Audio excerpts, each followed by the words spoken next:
Oke, kita lanjut. Sekarang kita bahas law of attraction ya. Atau hukum tarik menarik. Perkenalkan, saya Kang Wigno Cipta. WA-nya di 082322714155. Founder dari Theta Power Meditasi Avatar. Kelas bisnis kita mulai 5 Agustus. Facebook group di Meditasi Avatar. Banyak yang bertanya ya tentang kekuatan pikiran dan sebagainya. Ini sangat menarik sekaligus sangat susah. Kita lanjutkan ya pembahasan tentang law of attraction. Di LOA itu pertama kali adalah niat atau intention. Intention itu niat, diniatkan dulu pertama. Pertama harus punya keinginan. Intention ini adalah keinginan di sini. Yang kedua visualisasi. Yang ketiga aspek dari LOA itu sebenarnya adalah emosi. Yang keempat ini action teman-teman. Jadi ini LOA ala saya ya. Jadi bukan seperti yang ada di The Secret, bukan. Oke, kita bahas satu-satu apa itu yang intention, visualization, emotion, dan action. Jadi intention itu adalah niat. Niat yang kuat yang akan Anda wujudkan itu apa? Sorry ya. Jadi keinginan yang kuat yang akan Anda wujudkan. Beberapa cara itu ada cara 55 kali 5 ya. Itu ditulis sampai 55 kali. Diulangi sampai 5 hari. Tapi ya nggak perlu seperti itulah ya. Tulis saja keinginan Anda dengan detail. Justru yang penting itu sebenarnya adalah keinginan itu ditulis detail. Jadi saya mau rumah yang seperti apa, ukurannya berapa, jendelanya berapa, keramiknya bagaimana. Itu sebenarnya pada saat kita menulis itu juga sekaligus itu kita memasukkan gambar itu ke dalam bawah sadar itu loh. Jadi ini cara saya ya, ini cara saya dan ini manjur ini. Padahal hanya menulis tok, teknik menulis harus terukur, jangan terlalu mudah juga jangan terlalu sulit. Jadi tulis yang detail itu yang bagaimana itu kan. Nah, jadi begitu ya. Kita lanjut.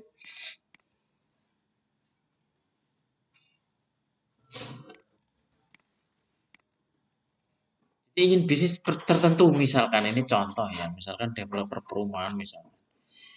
Kita harus ketemu dengan siapa orang yang sudah ahli di sana. Ini contoh ya. Ini contoh pengalaman yang sudah menulis yang detail itu bagaimana. Jadi LOA di sini itu hampir 80% berhasil kalau caranya seperti ini. Jadi kan kita harus tahu orangnya yang ahli itu siapa. Kita temui mereka. Jadi kita belajar mereka dari mereka. Ini baru intention loh ya, baru niat aja. Baru niat. Tetapi dari niat ini kita sudah action duluan gitu loh. Izinnya bagaimana. Kita belajar dengan orangnya itu. Pendanaannya bagaimana, akuisisi tanahnya bagaimana, pembangunan rumahnya bagaimana, marketingnya bagaimana, dokumennya bagaimana, SDM-nya siapa saja. Itu artinya kita tulis detail. Jadi setelah kita belajar ke orangnya, itu terus keinginan kita itu kita tulis detail. Ini mirip seperti menulis bisnis model ya betul, menulis bisnis. Tapi ini mirip sekali. Jadi hampir tidak ada celah untuk gagal di sini. Makanya karena kan saya itu sukanya kan sesuatu yang sudah berhasil ya. Apa ya, proven yang sudah terbukti lah. Jadi ditulis rinci seperti seperti ini akan memberikan kejelasan ke bawah sadar. Ini tuh sama dengan memprogram bawah sadar kita dengan cara yang apa ya masif, dengan cara yang detail. Kita masukkan gambar itu ke bawah sadar. Jadi caranya adalah dengan menulis, tapi dengan detail. Tapi sebelumnya kita belajar dulu pada orangnya. Apa yang akan kita inginkan itu kita pelajari dulu kepada orangnya. Nah, sekarang tahap visualisasi masuk tahap. Sebenarnya tadi sudah visualisasi ya. Tapi begitu kita masuk tahap visualisasi, di situ lebih intens atau lebih fokus lagi. Jadi detail. Jadi kita melihatnya detail dengan kelima indera. Jadi dengan five sense kita merasakan rasanya, baunya, suaranya, sentuhannya, penglihatannya. Kalau kita mau kaya ya kita rasakan itu. Jadi sebenarnya ini untuk memasukkan tujuan itu ke dalam bawah sadar lebih detail. Tolong ini melibatkan kelima indera agar apa? Kita itu tidak tahu, kita itu belajar itu dominan dengan cara apa. Setiap orang itu memiliki cara belajar yang berbeda-beda. Kalau saya sih cara belajarnya itu lebih ke pendengaran. Jadi kalau saya ngomong begini, itu ilmu lebih pelajaran itu lebih masuk. Tapi banyak juga orang yang belajar dari penglihatan. Jadi dia dengan melihat gambar itu dia senang karena belajarnya adalah dengan cara melihat. Ada lagi caranya yang dengan sentuhan, kinestetik. Jadi dia itu kalau belajar itu jalan-jalan gitu. Jadi nggak bisa diam lah itu loh. Kalau bisa melakukan visualisasi sensori. Sensori itu melibatkan kelima indera ini tadi. Itu lebih mudah untuk memberikan gambaran kepada bawah sadar. Jadi LOA di sini law of attraction itu kan definisinya kan yang serupa akan menarik yang serupa kan begitu kan. Jadi kalau kita visualisasi dengan detail itu ya lebih mudah untuk menariknya karena itu sebenarnya begini di pikiran itu aspek di pikiran itu kan memori dia memori. Kalau gambar itu belum masuk belum ada di pikiran dia juga susah untuk mewujudkannya itu susah karena gambarnya nggak ada. Nah itu pada saat visualisasi ya duduk sebentar rileks gitu aja. Setelah rileks baru visualisasi. Jangan sebelum rileks. Rileks kan aja. Jadi pada saat kita rileks itu kemungkinan besar sudah masuk gelombang alfa. Jadi di gelombang alfa udah cukup sebenarnya. Nanti kalau dilakukan di gelombang theta susah visualisasinya. Gitu loh, ya. Kenapa Anda susah visualisasi? Itu kemungkinan Anda di gelombang theta. Jadi itu kan gelombang mimpi sebenarnya. Nah, sekarang yang aspek yang ketiga dari hukum tarik menarik atau law of attraction itu adalah emosi. Jadi emosi itu sebenarnya tidak ada yang salah sebenarnya. Emosi itu nggak ada yang salah sebenarnya. Jadi banyak orang yang belajar LOA dan memusuhi emosinya. Misalkan benci. Misalkan kita benci sesuatu, ya kita transformasikan lah, kita ubah. Misalkan saya kok begini-begini terus ya, keadaan saya begini-begini terus. Lah, keadaan yang begini-begini itu harus kita benci gitu loh. Agar apa? Agar ada keinginan yang kuat untuk berubah. Agar keinginan yang kebencian terhadap eh, saat ini itulah yang akan mendikte kita. Mendikte, mendorong kita, mendriven kita itu loh, menyetir kita. Jadi selama ini kan kita nggak tahu apa yang menyetir kita itu kan. Kita memakai seluruh emosi. Jadi sebenarnya emosi itu nggak ada yang tidak ada yang jelek, tidak ada yang jelek, tidak ada yang baik emosi itu. Emosi itu hanya menunjukkan kalau kita benci dalam keadaan saat ini, kita harus merubahnya untuk menunjukkan itu sebenarnya indikatornya. Putus asa, putus asa. Kok ini ya, kok nggak berubah-berubah ya? Kita harus bertindak melakukan sesuatu, harus bergerak. Itu arti emosi itu beda-beda. Kalau kita marah misalkan, artinya juga berbeda. Tak berdaya misalkan.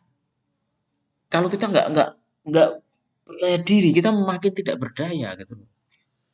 Artinya emosi itu adalah sinyal untuk melakukan sesuatu. Sinyal untuk melakukan sesuatu itu adalah emosi sebenarnya. Makanya di dalam LOA itu aspek yang ketiga menurut saya itu emosi. Emosi ini adalah yang akan mendikte kita, akan mendriven kita, akan menyetir kita. Marah jika tidak melakukan kesuksesan lah itu loh. Jadi emosi apapun itu gunakanlah untuk mendriven kita. Tuh. Kalau enggak kita nggak bisa apa-apain, nggak bisa maju kita. Kalau enggak kita driven begitu. Ingin cepat-cepat, nggak sabaran gitu loh. nggak sabaran. Ya harus disabar-sabarkan untuk menunggu proses gitu. Jadi memang harus ditransformasi semuanya. Jadi aspek yang ketiga di dalam LOA ala saya adalah emosi. Jadi seperti itu. Yang keempat sekarang. Emosi cinta.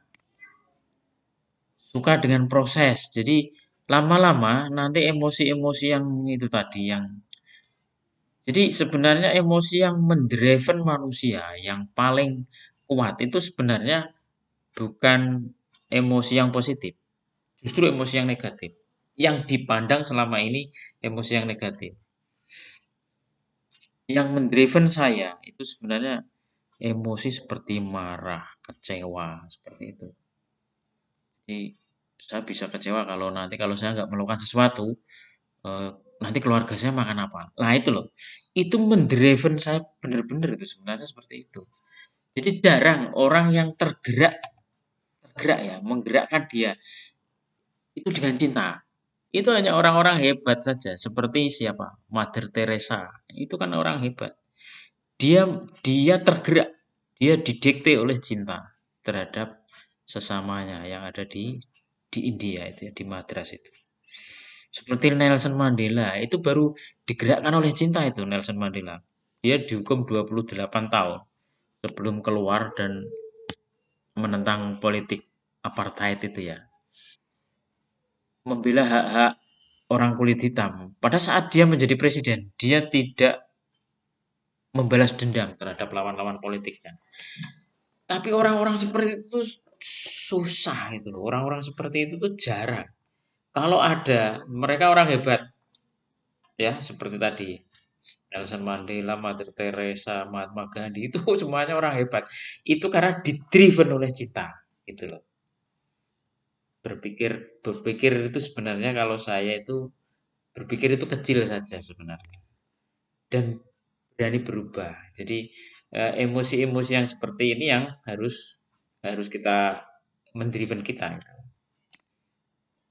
Jadi yang keempat itu action. Action plus peluang itu miracle happen. Action plus peluang itu miracle happen. Keajaiban terjadi sebenarnya dengan melakukan aksi. Syarat utamanya seluruhnya adalah dengan tindakan nyata sebenarnya. Tanpa itu, tanpa itu nonsen, omong kosong tanpa itu. Jadi tindakan itu sebenarnya adalah menjembatani antara mimpi dan kenyataan. Itu tindakan.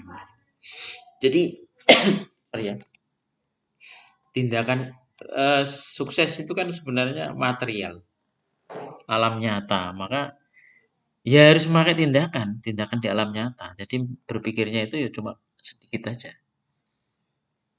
Jadi perencanaan itu kan ada di dalam niat, ada di dalam niat. Sebenarnya semuanya butuh action. Kalau tanpa ini, tanpa action, itu nonsen, omong kosong. Action itu nggak harus besar. Jadi sebenarnya ini yang di kita takuti itu kan actionnya harus besar. Tidak, action kecil-kecil pun nggak apa-apa. Justru untuk mendorong momentum atau mendorong momentum kita untuk bergerak itu lebih baik actionnya yang kecil-kecil gitu. Tapi sering. Jadi orang sukses itu sebenarnya adalah melakukan kesuksesan sebenarnya. Kalau mau sukses jualan ya melakukan menjual gitu loh. Yang dimaksud itu seperti itu. Yang saya maksud seperti itu. Sukses itu definisi saya adalah melakukan kesuksesan. Jadi sukses apa? Mau jadi penulis? Ya menulis gitu loh. Sukses apa bisnis? Ya buka bisnisnya. Jadi sukses menurut saya adalah melakukan kesuksesan. Gampang kan? Nggak perlu susah. Jadi tidak ada hasil, ya. Tidak ada hasil tanpa ada tindakan gitu loh. Tanpa ada tindakan. Tindakan ini banyak banyak dilupakan oleh orang. Katanya apa kekuatan pikiran itu kita nggak perlu bertindak. Lo nonsen itu. Omong kosong. Jadi LOA itu kalau diresume ya, kesimpulannya adalah harus ada keinginan yang kuat. Keinginan harus ditulis, dipelajari Kalau kita memiliki mentor atau orangnya ya kita tanya mereka, kita tulis, visualisasikan. Itu lebih lebih enak itu. Setelah itu kita didorong oleh emosi. Jadi yang menggerakkan kita itu emosi. Nah, itu loh. Jadi kalau kamu Anda nggak bisa bergerak atau Anda malas malas melakukan sesuatu, berarti Anda belum terdorong oleh emosi tertentu. Nah, itu. Yang keempat adalah tindakan. Jadi keseluruhan proses. Ini keseluruhan proses ini. Nggak bisa dipisah-pisah. Jadi nggak bisa keinginan saja setelah itu ditulis. Tapi kadang-kadang juga juga terjadi juga gitu loh. Tapi kan paling tidak kita siap untuk melakukan tindakan kalau ada peluang. Maksudnya itu. Jadi visualisasi dan ini bisa jadi satu. Antara keinginan dan visualisasi bisa jadi satu. Tapi kalau emosi ini sebenarnya kan bahan bakarnya sebenarnya. Bahan bakar dari tindakan itu emosi. Kalau orang nggak punya emosi, nggak punya ambisi, coba lihat orang-orang yang sukses. Itu matanya berbinar-binar. Kenapa itu? Itu emosinya luar biasa, positif. Jadi makanya terlihat dari sorotan matanya itu. Kalau Anda kalau Anda mau cari jodoh, lihat aja matanya. Matanya sayu begini, berat itu. Itu akan membuat Anda emosinya down turun ke bawah. Itu tambah nyungsep, saudara. Tambah membuat kita semakin terpuruk ke bawah. Jadi lihat matanya aja kelihatan. Nah, gitu. LOA yang benar itu menurut saya seperti ini. Ya, oke. Oke, jadi semoga Anda paham. Selamat